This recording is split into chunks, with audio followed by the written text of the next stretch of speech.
துறை நிர்வாகம் 1914. சென்னை மாநிலத்தில் 26 மாவட்டங்கள் இருந்தன. தற்போது ஒரிசா மாநிலத்தின் கஞ்சம் மாவட்டம் முதல் தெற்கே திருநெல்வேலி வரையிலும் சென்னை மாநிலம் பரவியிருந்தது. அதில் தற்போதைய கேரளத்தின் மலபார் மாவட்டமும் கர்நாடகத்தின் தென் கனரா மாவட்டமும் அடங்கும்.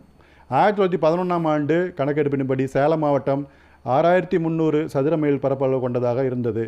பின்னர் நாமக்கல் வட்டம் இணைப்பிற்கு பிறகு 1918இல் அதன் பரப்பளவு 6912 சதுர மைல்களாக உயர்ந்தது. இம்மாவட்டத்தில் 10 பெருநகரங்களும் 2293 கிராமங்களும் அடங்கும். அதன் மக்கள் தொகை 17,66,860 ஆகும்.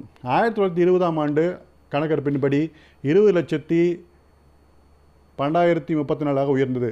ஒவ்வொரு சதுர மைல் பரப்புக்கும் சராசரி 280 முதல் 306 பேர் வாழ்ந்ததாக கூறப்படுகிறது. இக்காலத்தில் சேலம் மாவட்டம் ஒசூர், தருமபுரி, சேலம், சங்ககிரி என 4 நிர்வாக பிரிவுகளாக இருந்தன. மேலும் மாவட்டம் 8 நிர்வாக வட்டங்களாக பிரிக்கப்பட்டு வட்டாட்சியரின் பொறுப்பில் விடப்பட்டது.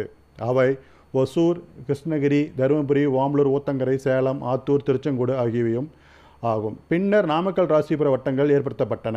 இம்மாவட்டத்தில் இந்துக்கள் பெரும்பான்மையாக வாழ்ந்தனர். மேலும் 47,175 இஸ்லாமியர்களும் 15,375 கிறிஸ்தவர்களும் இங்கு வாழ்ந்ததாக கூறப்படுகின்றது.